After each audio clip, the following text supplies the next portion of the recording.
BPL은 없지요? 열 분뿐이 안 들어오셨네.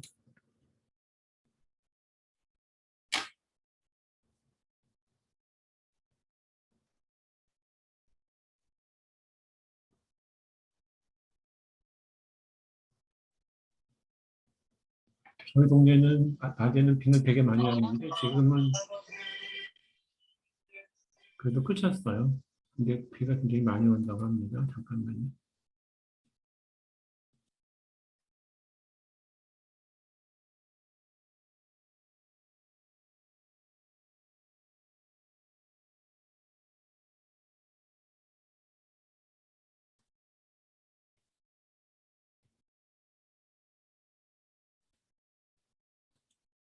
음소거를 하려고 그러는데 잠깐만 기다리세요.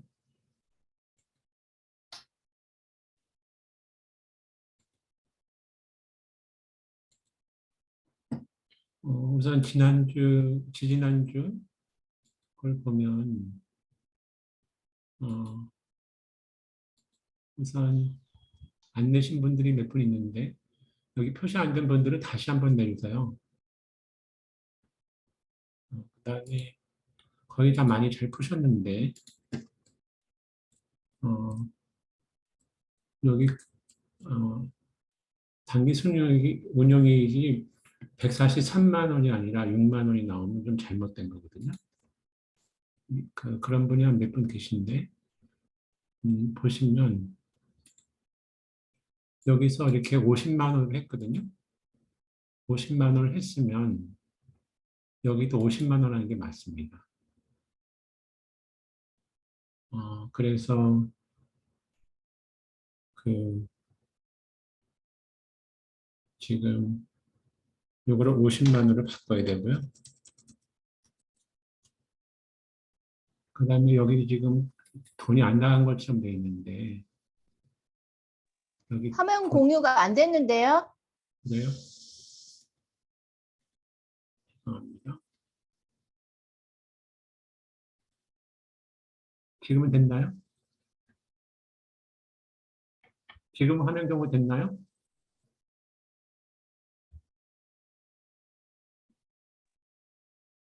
네, 잘 보입니다. 네. 다시 말씀드리면 어, 정답이 여기가 143만 원이 안 되면 지금 이제 맞았는데요. 아까 146만 원이었거든요. 근데 그렇게 하신 분들 대부분 보니까 여기 50만 원으로 돼 있었는데 조금 전에 보시면 여기가 47만 원으로 돼 있어서 이게 합계가 안 맞거든요. 그래서 여기를 50만 원을 바꾸셔야 되고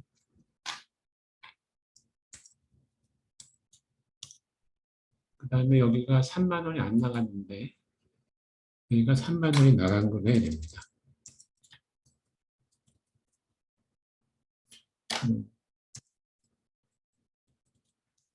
그래야지 이게 맞거든요. 그렇게 해야 되고 그다음에 여기 4번하고 6번에서는 보시면 어,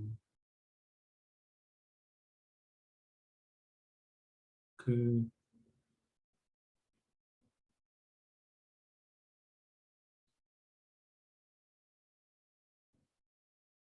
그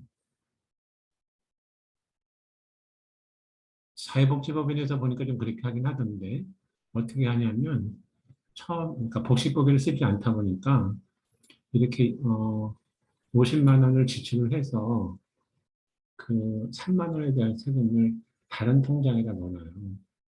다른 통장에다 넣어놔서 그리고 이제 그 세금을 내는 방식인데 이거는 별로 하지 않고요. 할 수 있는 방법은 사회복지법은 또 공무원들이 뭐라 그럴지 모르겠지만 여기 나갈 때는 그 돈이 실제로 여기서 죄송합니다. 이거 40만 원이 났는데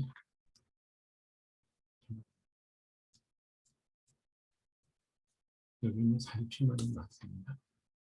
47만 원이 맞는데 여기 할 때 어떻게 하냐면은 똑같이 47만 원만 하고요. 이거를 안 해요. 그다음에 뭐 3만이 나갔을 때 뭘 쓰냐면 여기다가 급여 이렇게 하거든요. 그렇게 하게 되면 급여가 나갈 때 본인한테 나갔던 47만 원하고 그 세무 은행에서 낼 때 그때 그냥 급여 이렇게 하는 방법이 있습니다. 그게 이 방법인데 기말에는 이게 안 맞을 수 있으니까 기말에는 예수님을 잡는 게 맞아요. 어쨌거나 이번 예제에서는 금액이 이 대차가 맞긴 맞았는데 이거 좀 안 맞은 게 좀 이상하지만 여기가 아까 거에서 보시면 다 고치셔야 되는데 이렇게 되면 예수금이 어떻게 되냐면요. 여기가 아까 거 고치겠습니다.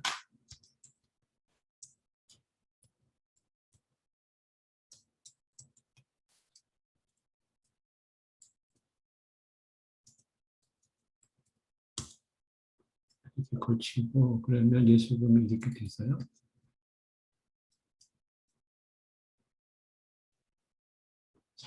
30만 원이 뭐가 안 맞았을까?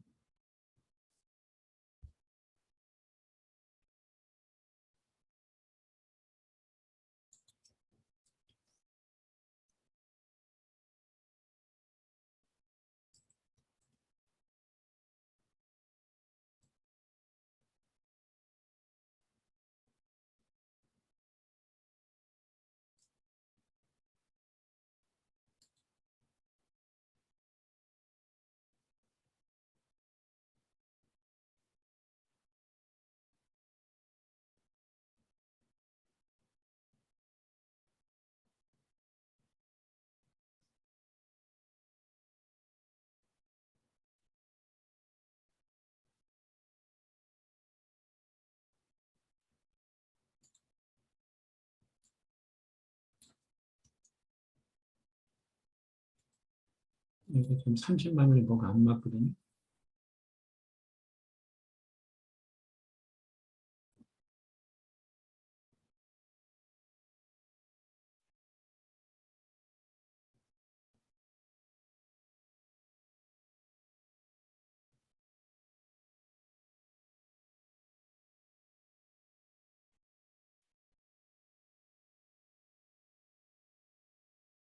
뭐가 안 맞을까?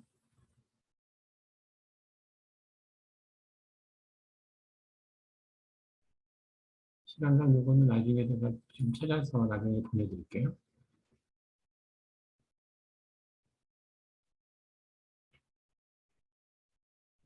그다음에 오늘은 음, 비영리법인의 법인세를 좀 같이 배우는데요. 음,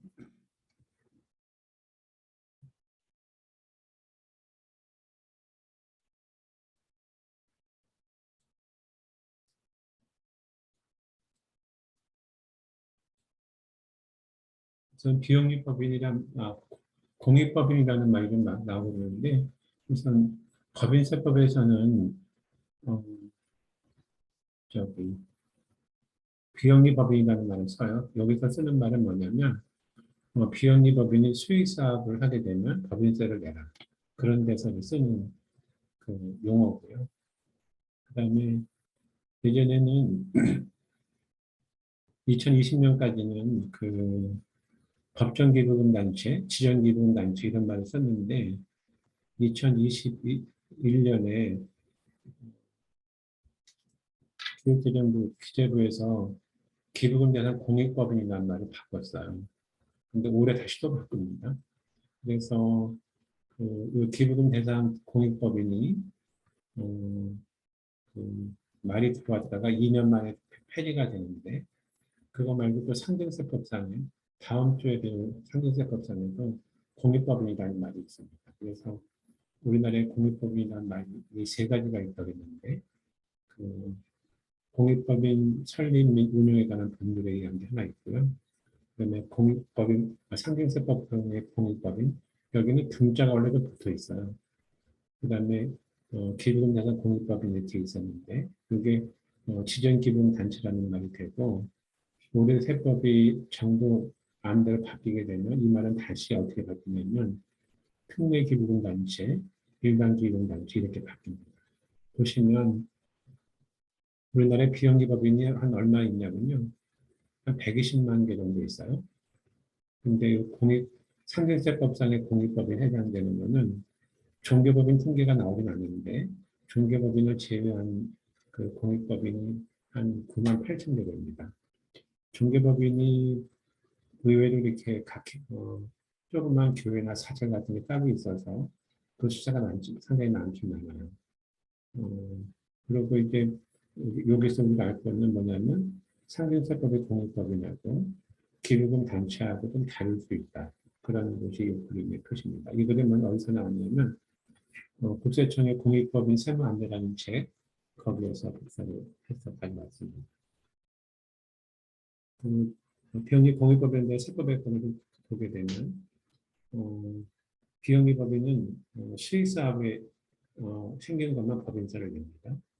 그 다음에 지금 과거 말에는 썼는데 법정기부금 단체나 지정기금 단체에 해당되는 비영리 법인은 기부금을 낸 사람들에 대해서 낸 사람들이 기부금 소득공제를 받거나 세액공제를 받을 수 있습니다.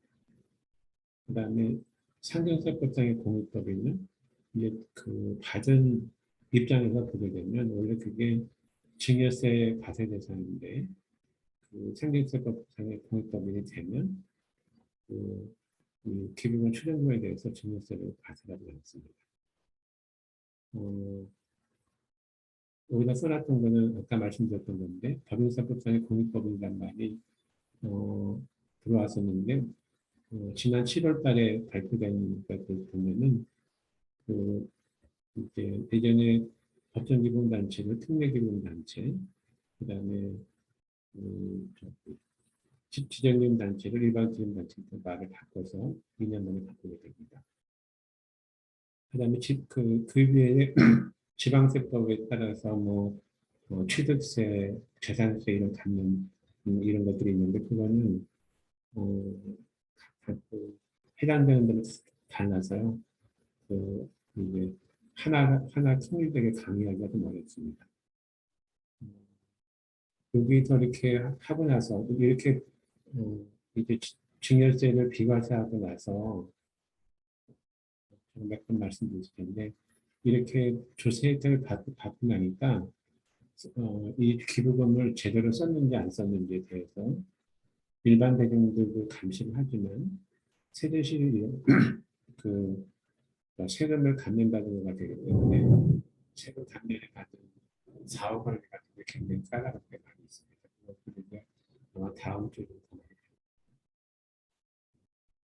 이 공익이라는 게 있는데 이 공익이라는 거는 그 불특정 다수를 위한 거고요. 이 공익이라는 것은 특정 다수를 얘기하는 건데 사실 공익이라는 말도 우리나라가 개화되면서 서양 제도를 가지고 왔는데 이 말을 잘서 영어를 잘못 썼거든요.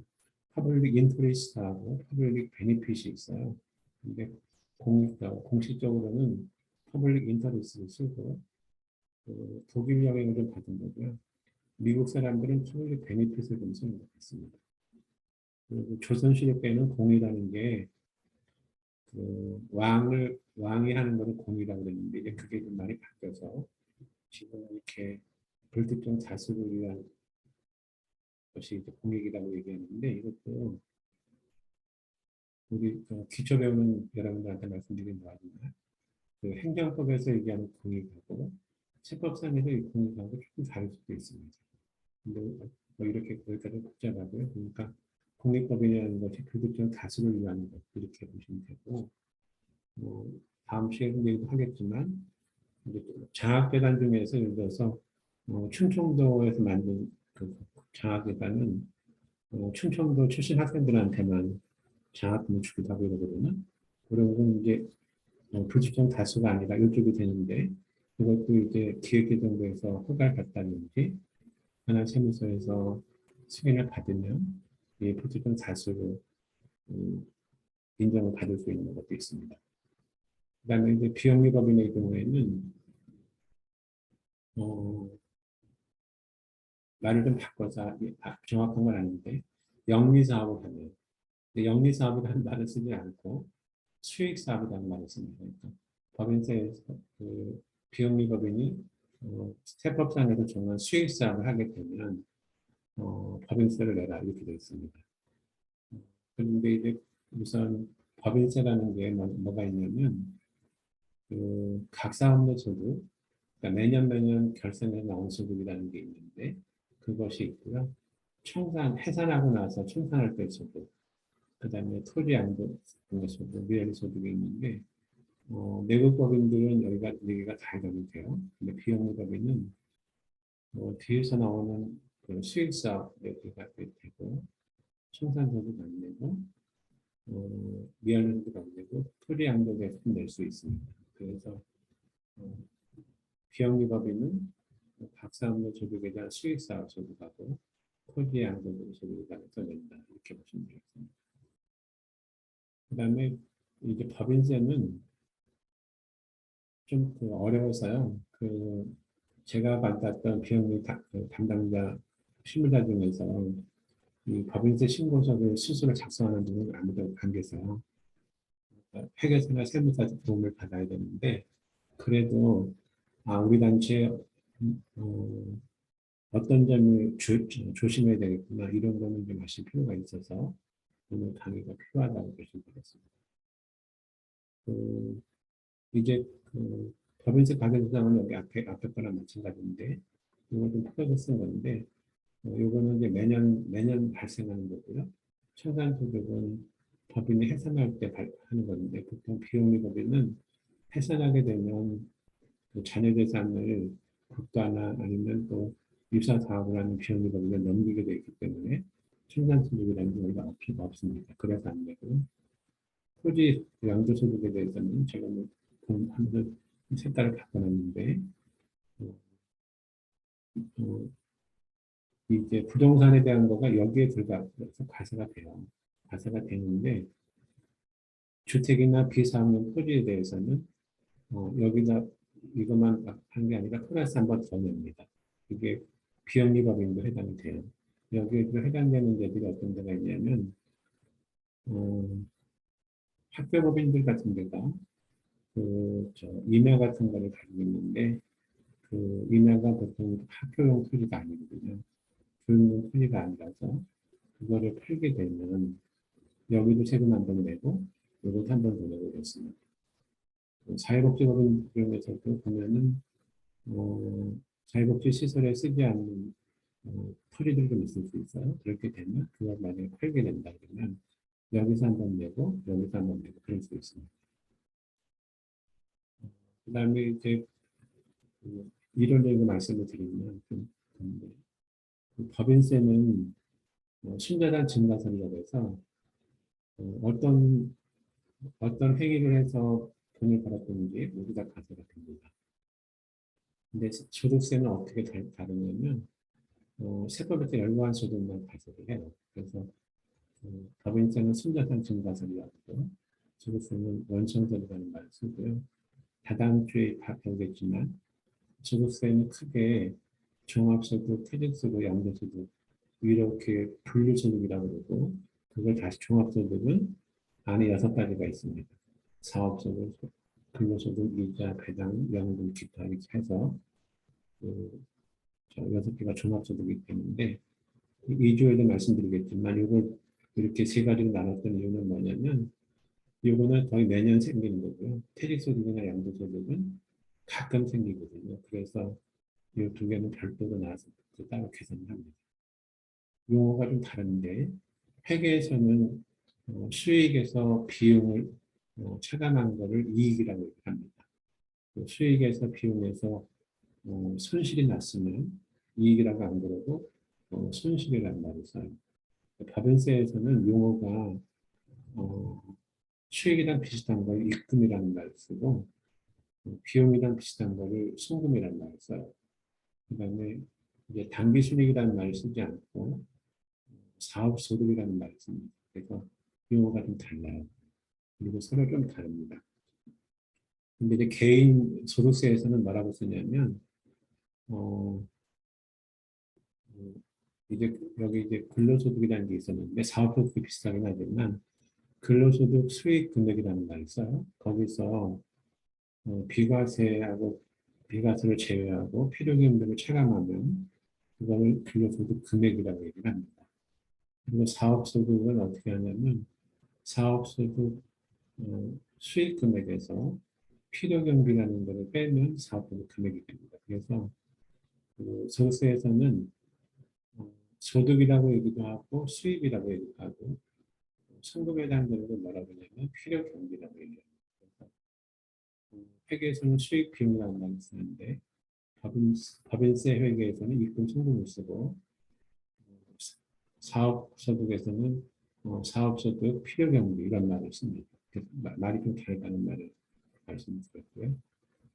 어, 지금 그 아까 여기서 말씀드렸던 각 사업연도 그 수입 사업이라는 것이 내국법인은 그냥 당기순이익에서 바로 출발을 하는데 비영리법인은 어떻게 되어 있냐면 6가지가 있어요. 보통 여기 제조업, 도소매업, 수익이 발생하는 점이 가장 많은데 이거가 하나가 있고 그다음에 그 이자 배당, 그다음에 주식 양도했던 거, 부동산 그 양도했던 거, 그다음에 유형자산이나 무형자산을 처분하는 거, 그다음에 채권매매이 있거든요. 이렇게 6가지를 합쳐서 하는데 가장 많은 것들은 우선 모든 그 비영리법인들이 이자 소득 항상 있거든요. 그러니까 이자는 있을 수 있고요. 그다음에 여기 나오는 사업소득이라고 하는 거 이게 있을 수도 있고 없을 수도 있고 그렇습니다. 배당소득은 주식을 가지고 있으면 생길 수 있고요.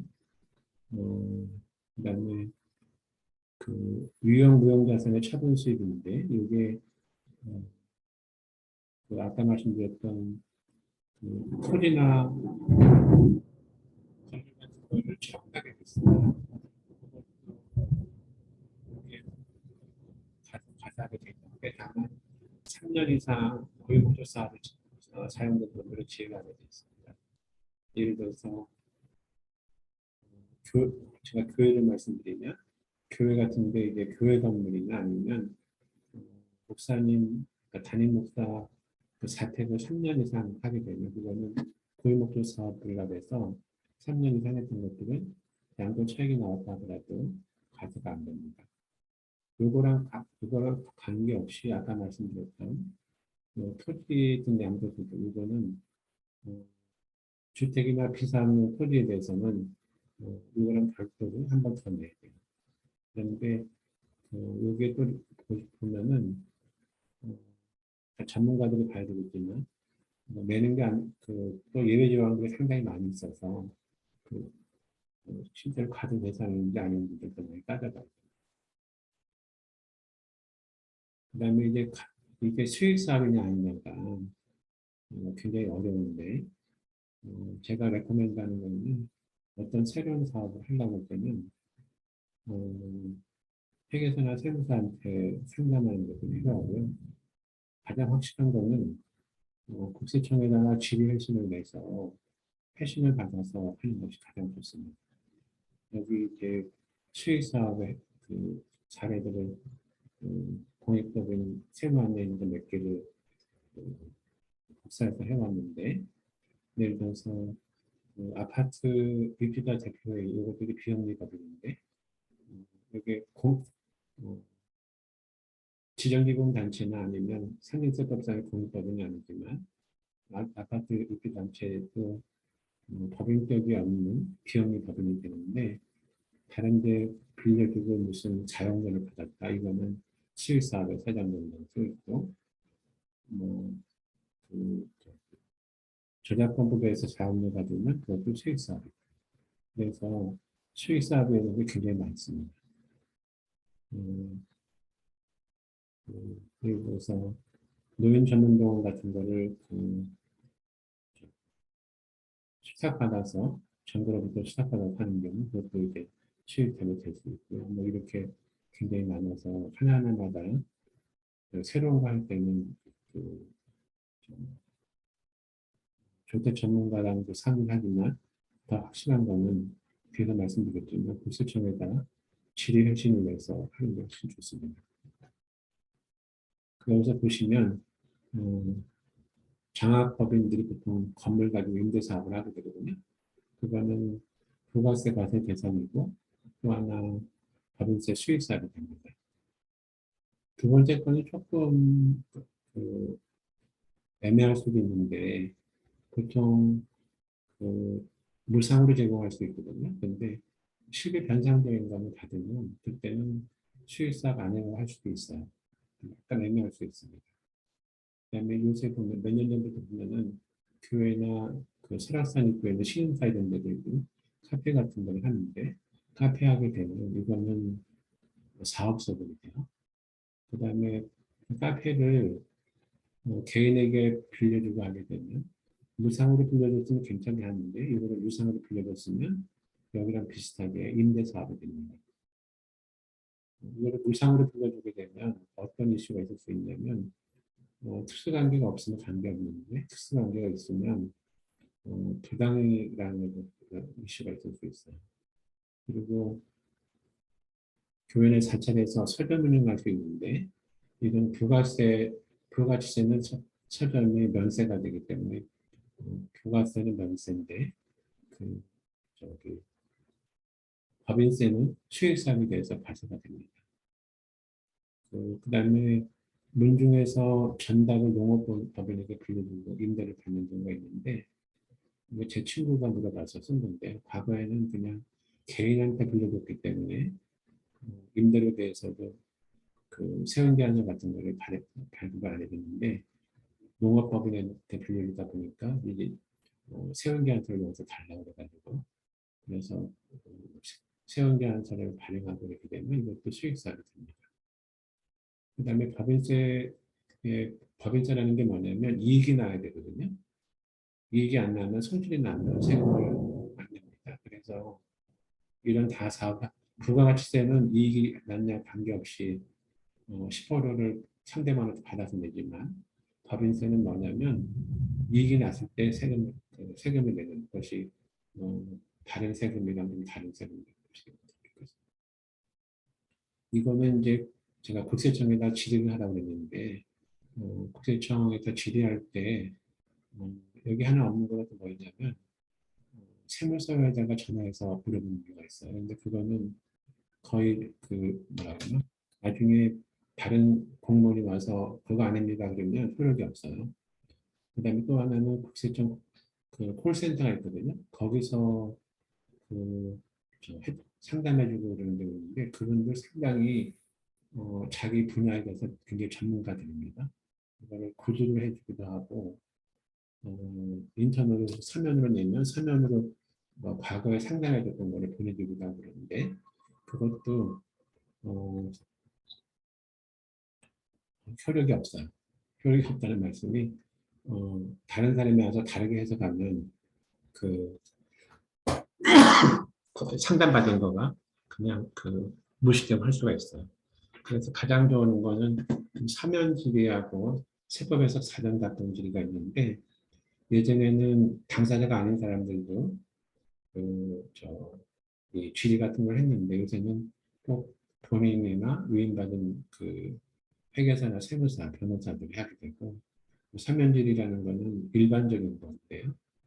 이 세법에서는 뭐냐면 특정 거래에 대해서 계약서 같은 것도 내서 그렇게 하는 것이 있는데 이거는 개별 케이스에 대해서 물어보는 거라서 취지에 대해서 과세관청을 그러니까 나중에 세무조사가 나와서 이거를 해석을 반복할 수 없고요. 이거는 세법의 일반적인 걸 물어보는 게 하는데 사실관계가 달라지면 해석이 달라질 수 있습니다. 그래서 가급적이면 저는 이쪽 해석을 받아서 회계 처리하라고 하는 것들을 권장합니다.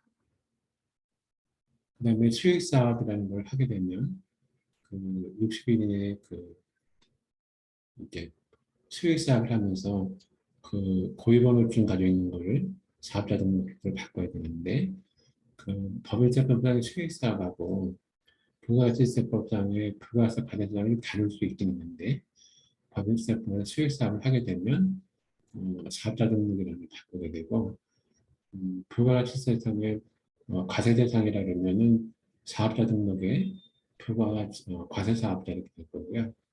부가세 그 면세 재완의 용역을 공급하게 되면 사업자 등록 등이 나오긴 나오는데 거기다가 면세 사업자 이렇게 나올 겁니다. 이거는 좀 어려운 얘기인데요. 아까 거랑 비슷하긴 하지만 뒷장을 보시면 회계상에는 그러니까 수익하고 비용이라는 말을 썼는데 법인세에서는 입금, 송금 이런 말을 쓰거든요. 근데 이게 서로 안 맞는 게 있습니다. 그래서 이거를 이렇게 조정하는 걸 세무 조정이라고 하는데 말이 좀 여러분들 처음 들어봐서 어려울 텐데 어, 이쪽은 좀 어렵고요. 이쪽을 말씀드리면 그 어, 기업에게서는 비용으로 했는데 송금불상이라는 게 뭐냐면 세법상에서는 비용으로 인정하지 않겠다 이런 것들이거든요. 그런 것들이 뭐가 있냐면 예를 들어 접대비 한도 초과이익이라고 있는데 기업에게서는 내부적으로 부서별로 얼마 접대비를 써라 아니면 임원은 얼마 써라 이렇게 내부 통제를 하긴 하지만 그게 금액의 한도가 개별적으로는 정해질 수 있는데 법인 전체로는 없거든요. 근데 세법에서는 접대비라는 거를 뭐 매출액, 자본금 이런 거에 따라서 한도를 정해놨어요. 그래서 예를 들어서 실제로 쓴 접대비가 1,500만 원인데 세법에서 정한 접대비가 1,000만 원이다. 그렇게 되면 500만 원은 한도를 초과하는 거가 돼서 여기는 1,500만 원을 말하는데 여기서는 1,000만 원만 쓸 수 있기 때문에 500만 원을 성분 불산임이라고 합니다. 그러니까 비용으로 넣지 않겠다 이런 뜻이 되고요. 감가상각 한도 초과이라는 것도 뭐냐면 여기서는 감가상각을 많이 했는데 세법에서는 인정되는 게 적게 되면 그것도 성분 불산이에요. 그다음에 퇴직급여 충당이 맞는데 퇴직급여 충당금이 기획에서는 어떻게 하냐면 연말 현재를 모두 퇴직할 사람 퇴직한다고 가정했을 때 그거를 모두 다 퇴직금 충당금으로 설정하게 돼 있는데 세법에서는 그걸 거의 인정 안 하거든요. 그것도 퇴직금 충당금 한도 초과에 그래서 비용으로 인정하지 않고요. 그, 한 7, 8년 전부터 들어왔는데 수용차에 관한 것 중에서 회사 업무랑 관련되지 않은 것 비용들은 다시 또 비용을 인정하지 않는 거 있는데 그런 것들 조정하는 게 있습니다. 제가 송금불사님만 말씀드렸는데 거꾸로 여기서는 비용으로 인정하지 않았는데 여기서 비용을 인정하는 게 송금사립이고요. 여기 수익에서도 그런 것이 있을 수 있습니다. 우리나라는 대충 이 밑에 있는 송금불사이 좀 많고요. 그렇게 하고 나면 이제 기업회상의 이익을 세무상의 이 소득으로 바꿀 수 있거든요. 그렇게 하고 나서 이월결손을 뺀다든지 비과소득을 이렇게 하면서 과세 표준을 내고 거기다가 세율을 곱하는데 현재로는 법인세 세율이 2억 미만은 10%고요. 2억 초과는 20%, 그다음에 상당히 많은 금액들은 2%까지 올라가고 있습니다. 그렇게 해서 세금을 계산을 해서 원천세 같은 경우는 빼고 해서 이렇게 세금을 내는데 이거는 아까도 말씀드렸지만 비용리법은 실무자들이 하는 경우는 거의 없어요. 그냥 이런 세무조정사항이 이런 게 있구나 그런 정도만 이해하시면 좋겠습니다. 그다음에 이제 구분정리라는 게 있어서 법인세법에서는 어떻게 얘기를 하냐면 수익사업에 대해서는 무조건 세금을 내라 이런 거거든요. 그래서 법인세법 앞쪽에서는 고유목적 사업이라는 말을 쓰질 않아요. 그래서 수익사업이 안에 있고 고유목적 사업 안에 고유사업인데 수익사업인 경우들이 많이 있습니다. 예를 들어서 저희들 예를 잘 드는 것이 의료법인의 수익사업은 의료법인의 의료사업은 어, 의료법인의 고유목적 사업인데 그 법인세법상은 수익사업으로 되게 되어 있습니다. 그래서 법인세법상에는 수익사업 아니면 그냥 비수익사업, 그러니까 이 비수익사업이 고유목적 사업이 있을 수 있는데 안 그런 경우도 있을 수 있습니다.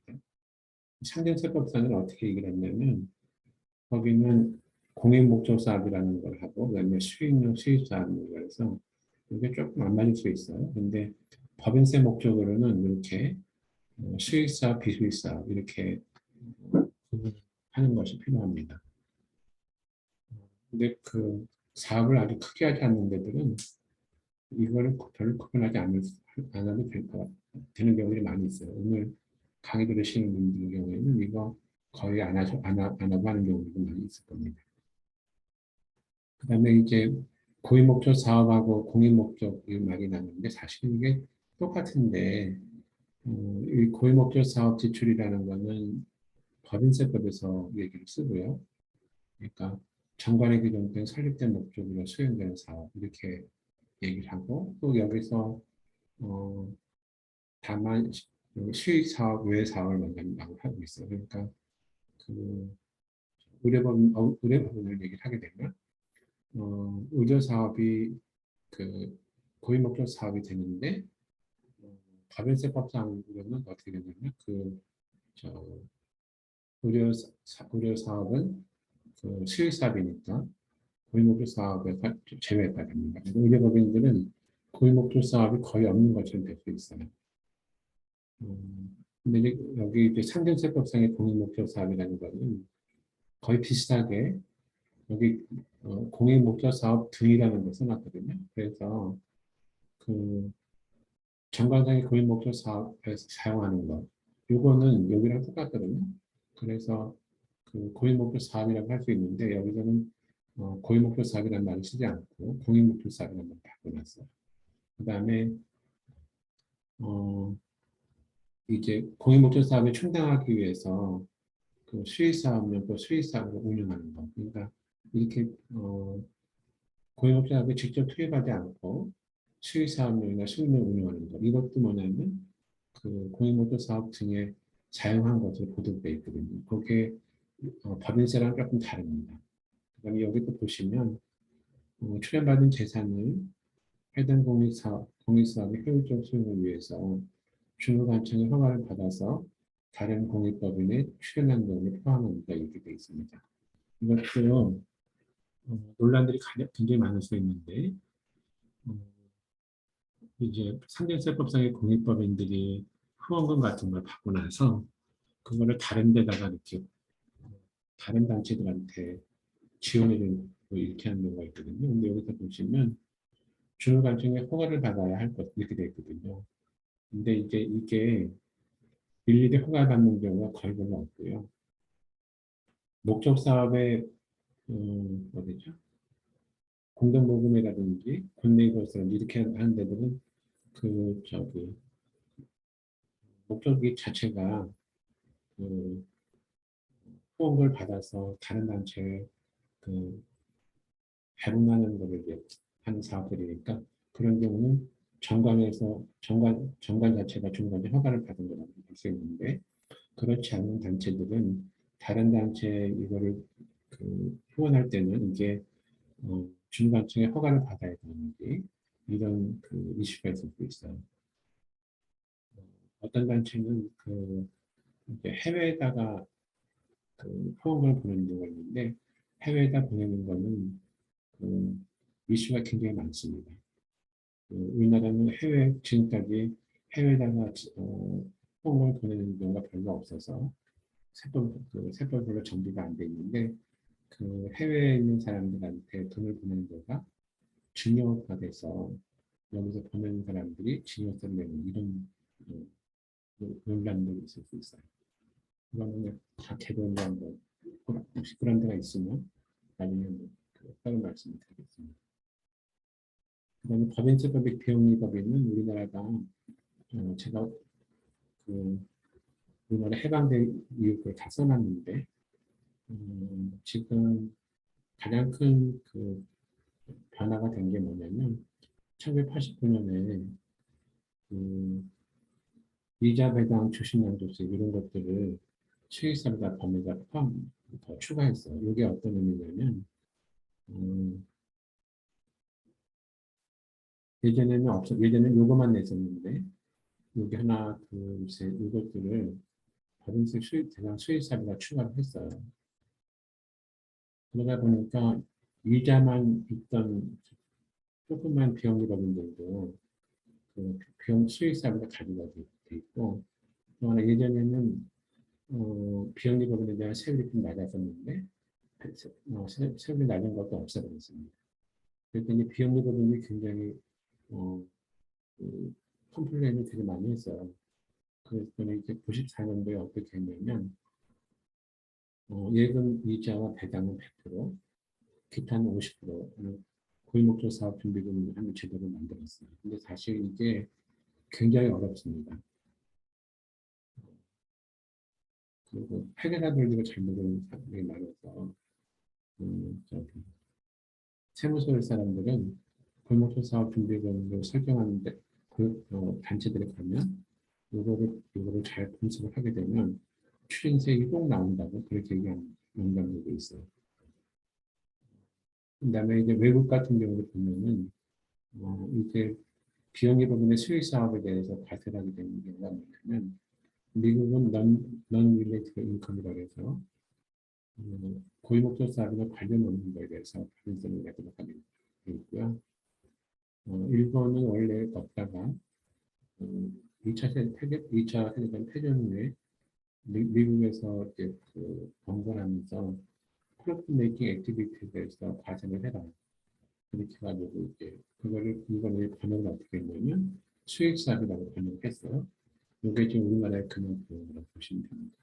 이렇게 하긴 했는데 51년에 그 이제 수익사업에다가 과세를 하게 되면서 수익시장에서 얻은 그 고위목표 사업을 넘기게 되면 단기 부분을 그 하는 제도를 만들어서 현재도 지금 있고요. 우리나라도 이런 제도가 좀 남아있긴 있습니다. 고위목표 사업 준비금을 말씀드리면 우선 법인적이 있으면 다 고위목표 사업 준비금을 설정할 수 있고 이제 법인으로 보는 그러니까 세법상 법인으로 보는 단체는 여기 뭐 39조 1항의 단체하고 기금, 아파트 이런 데는 설정이 가능하고 기타 단체는 고위목표 사업 준비금은 설정하지 못하지만 요거에 따라서 기부금을 처리할 수 있다고 하는 게 뭐냐면 여기서 얘기한 그 간주기 일본의 고위목표 간주기금 제도 이거랑 거의 동일한데 깔끔하게 이게 더 깔끔해요. 그러니까 수익사업에서 생긴 거를 고위목적 사업에 기부금으로 처리하게 되면 그냥 그거를 인정해 주겠다 이렇게 되어 있습니다. 여기는 그렇게 단체가 많지 않습니다. 고위목적 사업 준비금은 아까도 얘기했지만 이자 배당은 100%고 기타 수익은 50%가 되는데 장학법인은 80%고 사회복지법인, 학교법인 이런 데는 100%까지 해서 사회복지법인, 학교법인은 사실 수익사업에 대해서 세금을 하나도 안 내요. 근데 회계 처리는 엄청 어려워서 가끔 여기서 세금을 추징당하는 경우도 생깁니다. 그다음에 그 설정하는 방법은 장부에다가 바로 고위목표 사업 준비금이라고 해야 되는 그게 원칙인데 그 결산조정이라고 하는데 외부 회계감사를 받는 데들은 고위목표 사업 준비금이라는 것이 그, 어, 회계상의 비용이 아니기 때문에 그 회계사들은 이걸 비용에다 얹는 게 굉장히 반대해서 세무조정만 하도록 하는 게 이게 그 결산 조정이 더 깔끔해요. 그 깔끔하다는 의미가 간편하거든요. 이거 굉장히 어려워서 그러니까 어려운 거를 안 하고 이렇게 하는 분들이 많이 있습니다. 그다음에 여기다가 회계 처리를 써놨는데 이것도 아까 말씀드렸지만 연말에 거의 회계사나 세무사들이 할 거예요. 그 이렇게 고위목적 사업 준비금은 설정하고 전이대로 잡고 이렇게 하는데 이게 구세청의 공익법인 세무 안내에 있는 건데 아쉽게도 그 지금 구세청에서 얘기한 그 회계 처리도 좀 이게 안 맞아요. 그러니까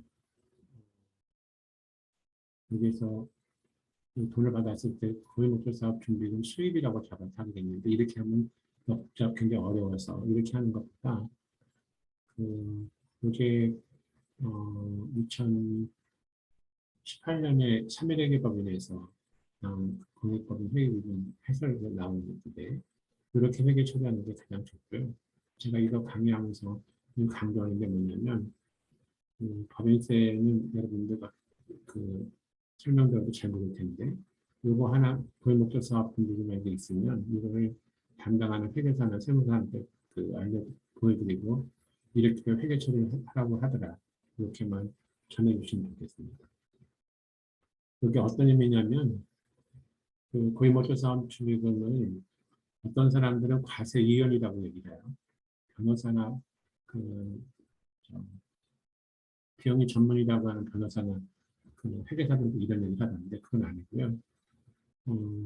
5년 동안 그 사용하도록 되어 있는데 5년 동안 사용하지 못하면 과세율이 맞는데 5년 안에 고유목적 사업에 사용하면은 세금을 안 내기 때문에 과세율이 아니고요.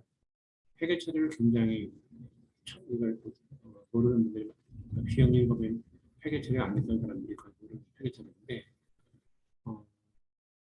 여기서 설정을 이렇게 했으니까 여기서 준비금을 설정을 했으니까 그 돈이 나갈 때 그 준비금이 나가고 예금이 나간다 이렇게만 생각을 하거든요. 이렇게 하게 되면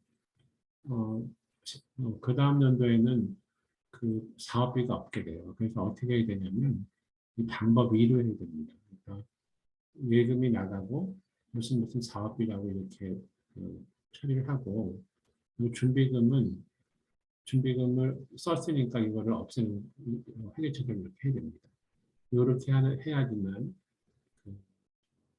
고유목적 사업 준비금을 설정했다가 없앨 수 있고요. 앞에 설정이 하는 이걸 하게 되면 그 관리하기가 더 힘듭니다.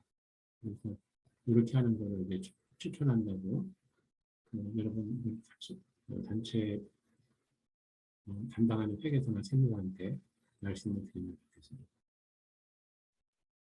그다음에 그 법인세 신고는 3개월 이내에 하게 되는데 3개월 이내 하고 결산 신고 같은 것들은 4개월 이내 하게 되고요.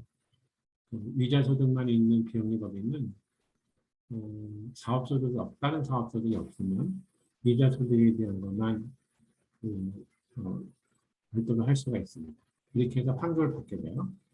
근데 이거 하지 않아도 돼요. 안 하면 어떤 효과가 있냐면 그 원천세를 환급을 받지 못합니다. 그래서 근데 이걸 하지 않고 나중에 기한이 끝나고 나서 수정하려면 그건 또 안 해줘요. 그래서 정기예금이 한 1억이나 2억 정도 있으면 은행 이자에 대해서 원천징수 당한 것들이 있는데 그거를 신고를 하게 되면 몇십만 원이라도 환급받을 수 있고요. 그게 귀찮다 그러면 안 할 수도 있습니다. 그러니까 어떤 의미냐면 이자에 대해서는 신고하면서 고유목적 사업 분기금을 설정을 하게 되면 환급이 되고 이제 이걸 신고하지 않게 되면 14% 정도 이자 소득에 대해서 법인세를 부담하는 형식이 됩니다. 기부금에 대해서 말씀을 좀 드리면 여러분들 기부금하고 접대비는 어떻게 다를까요? 채팅방에 한번 써보실래요?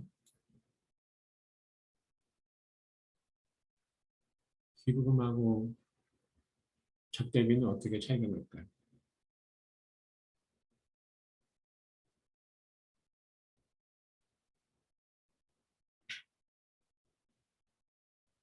전체 말씀 안 드렸구나.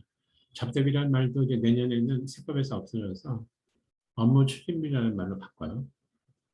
이제 접대비라는 말이 아마 우리 세법에서 없어지면 우리 사회에서도 아마 쓰지 않을 것 같다는 생각이 듭니다. 접대비하고 기부금은 어떤 차이가 있을까요? 채팅방에 한번 써보시겠습니까?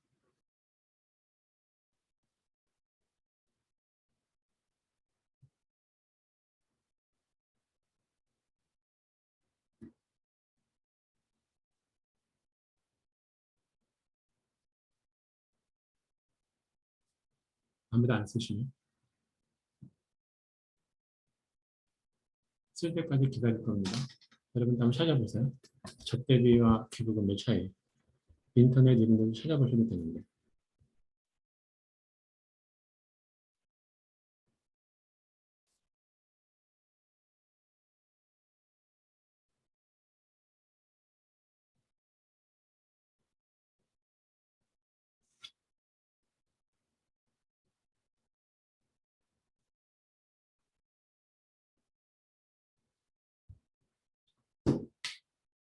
아무도 안 찾았을 거예요.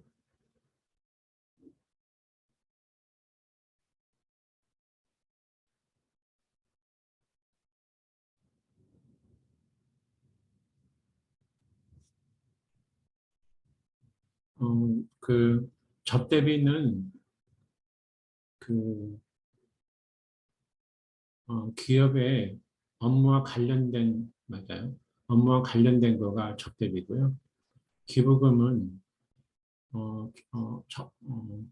업무와 관련 없는 비용이 기부금입니다.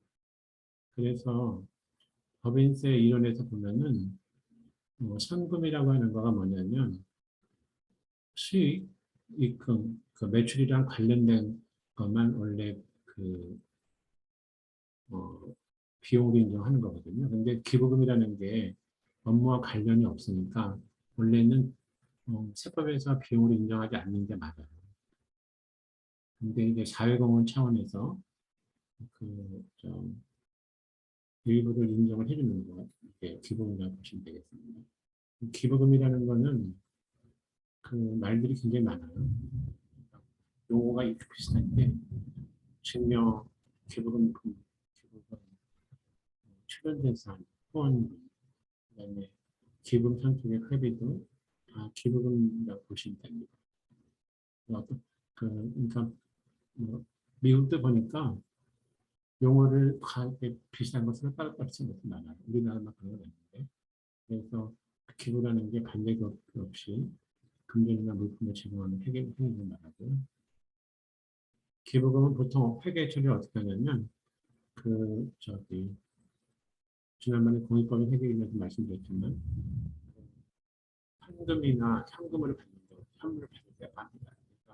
그러니까 내가 기부를 하겠다고 하더라도 실제로 기부가 이루어지지 않는 경우도 있기 때문에 기부 약속을 하지 않고 실제로 돈이 들어올 때 그렇게 합니다. 그다음에 세법상의 그 기부금은 2020년까지는 이렇게 법정 기부금, 지정 기부금 이렇게 말을 썼는데 어, 이렇게도 바꿔놨어요. 제24조 제1호에 따른 기부금, 24조 제3항의 기부금 이렇게 말을 써놨는데 아까 말씀드렸지만 이게 너무 어려워서 이걸 특례 기부금, 일반 기부금으로 바꿀 거예요. 이걸 어떻게 바꿀지는 그렇긴 한데 그다음에 여기서 보시면 여기를 여기 법정 기부금, 정치자금 기부금,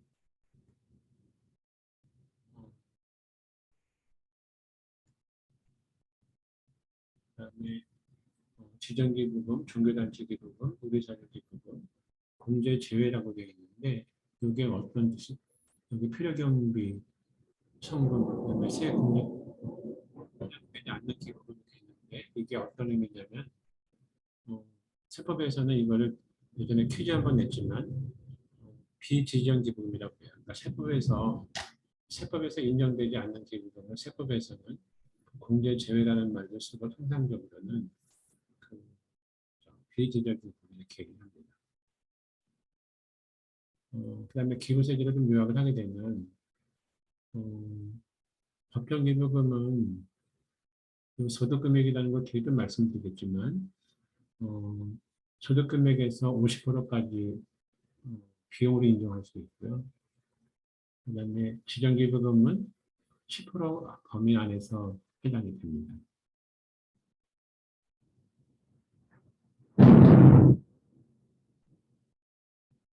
개인의 경우에는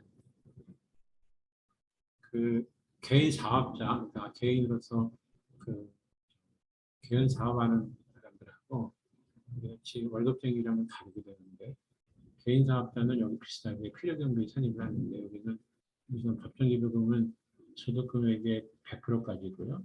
그 다음에 개인들의 경우에는 여기는 여기 지정기부금은 30%만 하고 중소단체는 10%만 하게 되어 있습니다. 그 다음에 여기 개인 사업자, 여기 개인들의 경우에 세액공제는 2천만 원 이하까지는 15%고 초과분은 30%였는데 2021년하고 올해 7월 달에 발표된 거 보면 1년 다시 연장한다고 돼 있어서 여기 나와 있는 초과분 30%도 올해까지는 35%가 됩니다. 이걸 보시면 어떻게 할 수 있냐면 법인권을 보시면 그러니까 손실나는 법인은 기부금을 인정받을 수가 없어요. 그러니까 이익이 나면 기부를 해라 이렇게 볼 수 있습니다. 또 하나 보시면 공동모금에는 법정기부금 단체고요. 그다음에 사회복지법인 일반적은 지정기부금 단체가 되거든요. 그래서 그 불만들을 굉장히 많이 가지고 있는데 기업들에 가서 후원 요청을 다 해가지고 다 오케이를 받았는데 그 기업에서 공동모금에 우리가 줄 테니까 공동모금에서 다시 받아봐라 이렇게 얘기를 하는데 이게 여기 써 있는 것처럼 법정기부금 단체는 50%까지 인정받을 수 있고 사회복지법에는 기부하는 쪽에서 이익의 10%까지만 하게 되기 때문에 기부하는 입장에서는 가급적이면 법정기부 쪽에다가 기부하려고 하는 그런 경향이 있습니다. 이게 다른 나라에는 없는데 우리나라에 있는 거라서 이거는 폐지해야 된다고 얘기들도 하는데 그게 쉽지는 않을 것 같아요. 그 다음에 이거는 간단한 사례로 해서 이제 모금 권유할 때 기부를 하게 되면 세금이 얼마 줄인다 이렇게 하는 거를 예측을 해놓는데 여기 잘 안 넘어가는 사람들이 많이 있는데 이제 사회공헌 차원에서 기부를 하게 되면 기부가 나갔지만 거기에 대해서 세금도 줄인다 그래서 설명할 때 쓰는 자료입니다. 그 다음에 기부금의 한도 계산 하는 것이 있는데 이게 2021년 법인이 신고 안 돼 있는 것들 그냥 가지고 왔는데요. 여러분들은 이렇게만 알고 있습니다.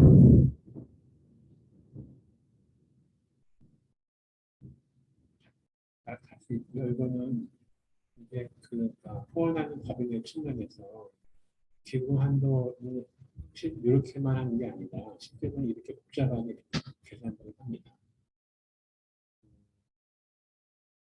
좀 보시면 기부금 계정이 1억 450만 원이었고 법정기부금이 이렇게 5,500만 원 있었고 지정기부금이 4,800만 원인데 이 안에는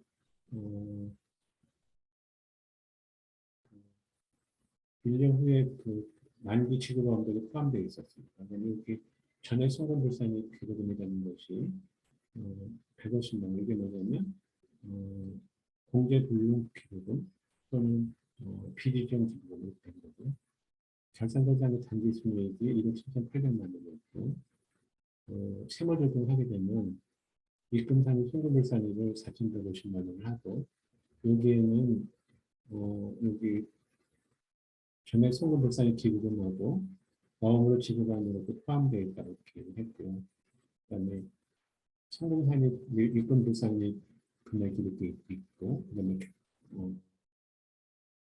이월별 송금이 이렇게 있다고 얘기했습니다. 이렇게 했을 때 좀 어렵지만 어떻게 하게 되냐면, 우선 결산대상의 단기순이익이 1억 7,800 1억 7,850만 원이 있고요.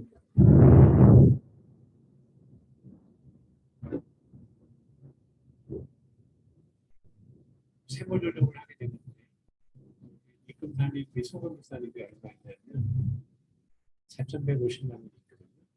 그거를 여기다가 넣고요. 그다음에 송금산입이 입금산입 금액이 얼마냐면 3,900만 원이 있습니다. 그다음에 법정기금이 얼마 있냐면, 법정기금이 여기 5천만 원이 있어요. 여기 5,500이었고, 지정기금은 4,800인데, 어음으로 지급한 거가 있어서 이거 차감을 해서 4,300이 돼요. 그래서 그 여기서 여기까지 뺀 거가 이제 가압상의 소득금액인데, 거기다가 법정기금은 지정기금은 다시 더해요. 이렇게 더하는 이유는 뭐냐면,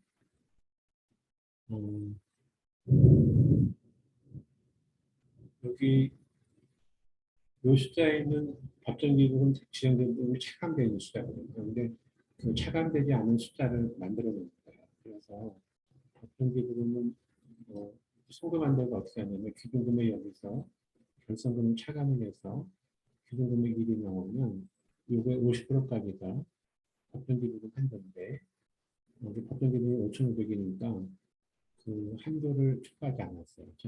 그 한도 미만으로 나왔고, 지정기준금은 기준금액 1이 얼마냐면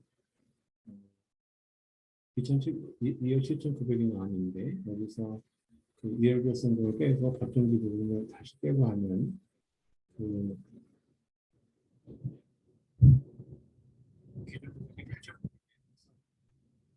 그래서 한도가 몇개 안 되는데, 여기 지정기준금 금액이 얼마나 되냐면 4,300이거든요. 그래서 4,300하고 8,890만 원을 비교하게 되면 지정기준금 한도 초과액이 3,410만 원입니다. 그다음에 개인 거를 보면 개인은 굉장히 복잡한데, 아까도 말씀드렸지만 법정기준은 개인은 100%까지, 그다음에 지정기준은 30%까지 돼 있는데, 그러니까 만약에 여기 4천만 원이라는 거가 소득이라는 것이 지금 정확하게 쓰려면 소득 금액이라고 써야 되는데, 소득 금액이 되면 4천만 원에 30%까지니까 1,200만 원까지 되고, 그다음에 법정기부금은 4천만 원 전부를 다 내고 관계없어요. 그래서 지정기금은 1,200만 원이 넘어가게 되면 세액 공제는 그냥 똑같은 개념입니다. 넘어가는 거는 이제 그 다음에 넘어갈 수가 있는데, 지금 30% 100%라는 거는 한도고요. 실제로 우리 개인들이 받을 수 있는 거는 그 금액에다가 15%, 그다음에 1,000만 원이 넘어가게 되면 30%, 2021년, 22년까지는 35%가 되는 금액이 되는데, 36만 원 했으면 15%가 되니까 그 54,000원이 될 거고요. 이렇게 하다가 이제 1,000만 원이 넘어가게 되면 추가되는 금액에 대해서 여기는 30% 개념 이렇게 할 수가 있습니다.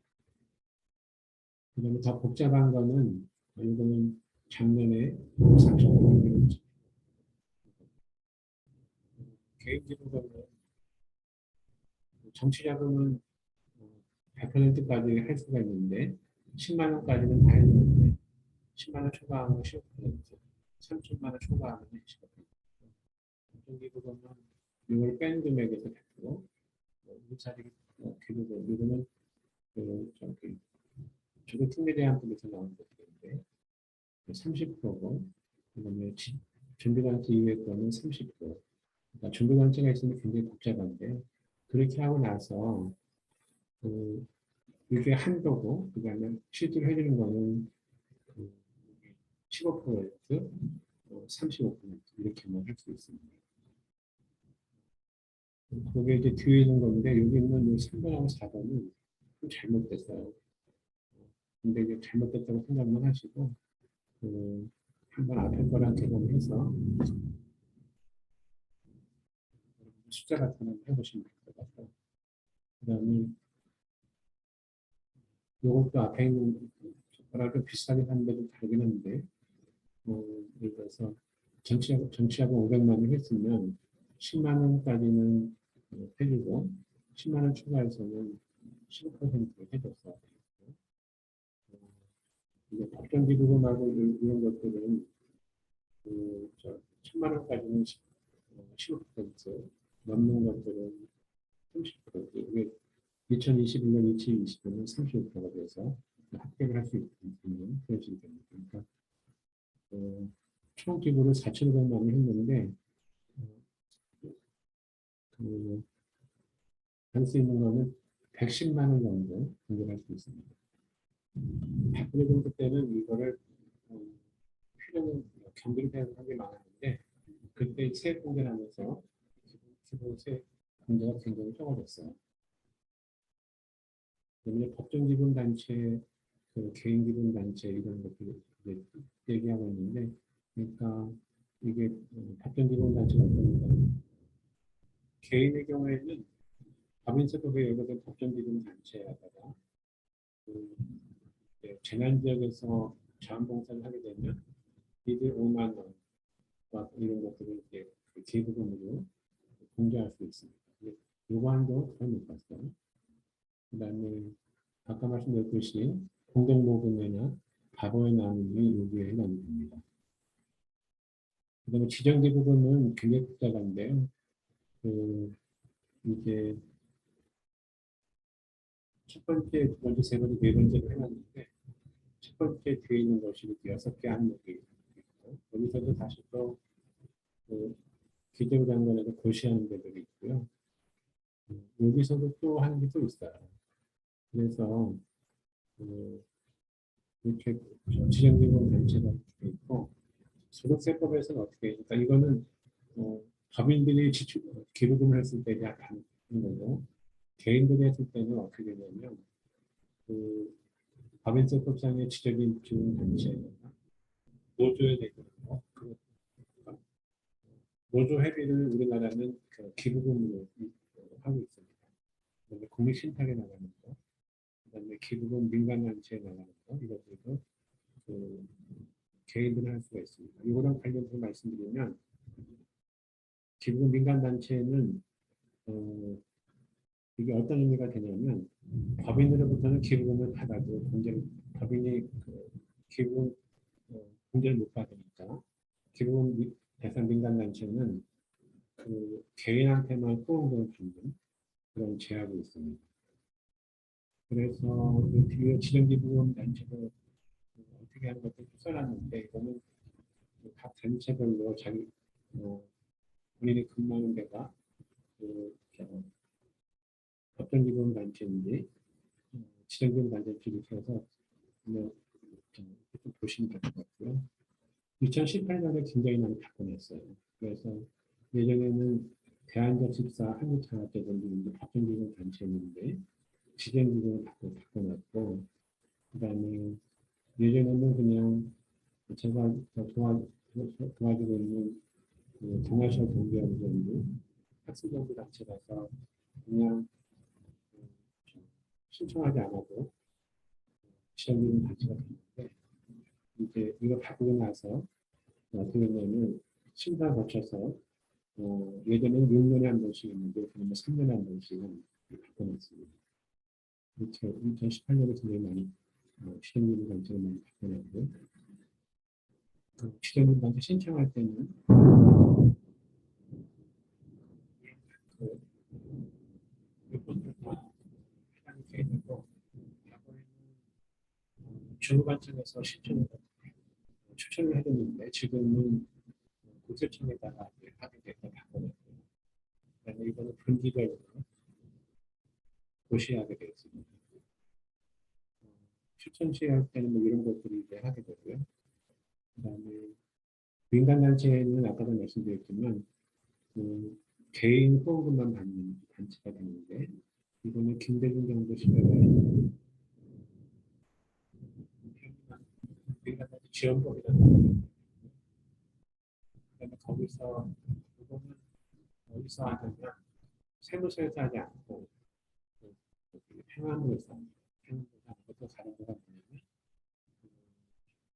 분기별이 아니라 6개월씩, 6개월에 한 번씩 하게 되는 것도 다르고요.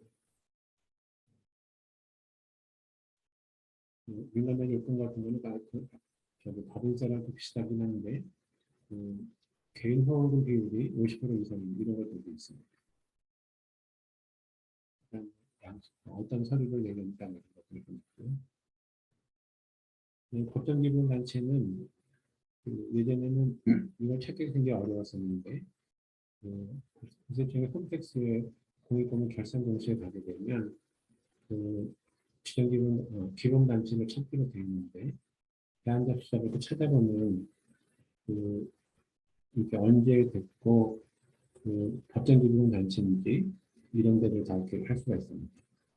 요새는 큰 은행 같은 데서 지원하는 걸 봤더니 법정기본단체인지 지원단체인지는 국세청 홈페이지를 가가지고 확인을 해서 후원할까 후원하지 않을까 이렇게 하더라고요.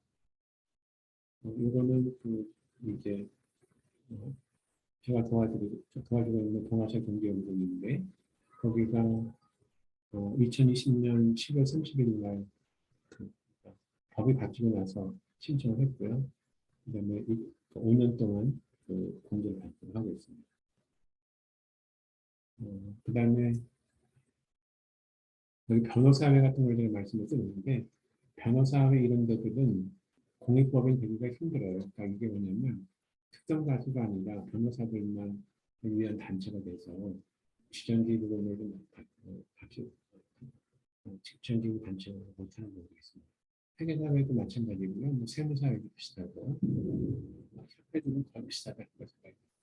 학회들은 근데 거의 다 지정기구 단체가 거의 되는 거고요. 그다음에 기부금 영수증은 과거에는 이렇게 세법에도 정한 걸 가능했는데 지금은 작년 7월부터는 전자기부금 제도가 있어서 지금은 다 전자기부금 제도를 바꿔놨습니다. 지금은 그러니까 이렇게 각자 다양한 게 거의 없고 다 홈택스에서 전자기부금 제도를 바꿔놨고 연간기부 모금 활용 실적이라는 것이 있는데 이 양식이 상경세법에도 또 하나가 비슷한 게 있어요. 그래서 작년에 법을 바꿔놔서 지금 요양식으로 해도 되는데 이걸 하지 않고 상경세법으로 양식을 하게 되면 이거를 행동을 할 필요는 있습니다. 다만 상경세법에서 하게 되면 국세청 홈택스에서 연간기부 모금 이거 보면 안 나와서 불편할 좀 있는 것 같아요. 근데 계속 이게 개선이 되고 있는데 제 개인적으로 보면 우리나라는 법인하고 상생세를 분할한 데가 서로 따로따로 하고 있는데 언젠가는 이게 그걸 합쳐져서 하나만 공시할 수 있도록 이렇게 바꿔야 되는 생각입니다. 또 하나 말씀드리면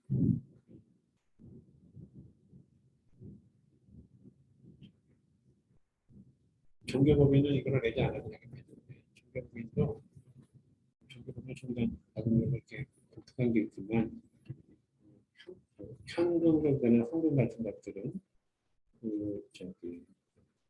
관리하지 않지만 부동산이나 아니면 주식 같은 거를 헌금을 하게 되면 그거는 신고하고 또 공시하고 이렇게 하는 것도 있습니다. 기본 영수 발급 방사는 이게 예전 제도인데 예전에는 그 그러니까 그 기본 영수증을 발행하고 나서 내부적으로만 가지고 있고 연간 몇 건을 발행했나 뭐 이렇게 하는 이것만 이제 그 다음에 6월까지 내도록 돼 있었는데 제가 준비하면서 원래 여기 전자 기본 영수를 하게 되면 이거 내지 않아도 된다고 돼 있었는데 아직 그걸 확인 안 해봤는데 지금도 내는 것 같아요. 그래서 이거 필요 없는 데라고 생각을 한다. 이거 그 전자 기본 영수증을 낸 데들은 이거 안 내도 되는지 한번 확인해 보겠습니다.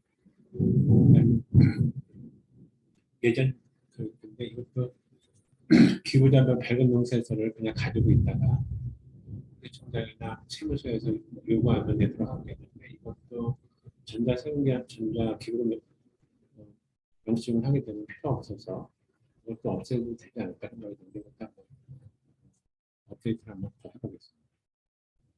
지정기부금 단체를 하게 되면 이런 것들을 이행을 해야 돼요. 이행을 하고 그거를 또 다시 점검 보고서를 주무관청이 냈다가 주무관청이 세무서에다 내는 이런 제도가 또 생겼습니다. 그다음에 이거는 2020년까지는 주무관청에 갔다가 국세청으로 왔는데 2021년부터는 그냥 이것도 국세청으로 제출하는 바꿔놨고요. 그런 면에서 그 미국 시스템이 이렇게 됐는데 미국 시스템이랑 거의 비슷해지는 그런 감이 있습니다. 그다음에 기부금 영수증을 이제 잘못 받아간다 이렇게 하게 되면 명단 공개하는 게 이런 것들이 있습니다. 인데요. 공동모금은 법정기부금단체고 사회복지법인은 지정기부금단체고 대학병원이 이거는 법정기부금단체고요. 그다음에 의료법에 의한 의료법인은 지정기부금단체입니다.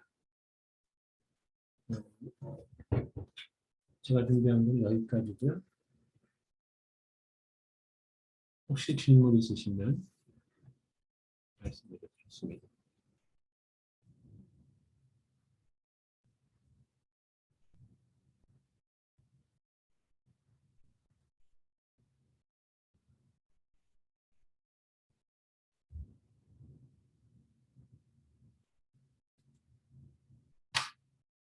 이명희 선생님은 뭐 하셨죠?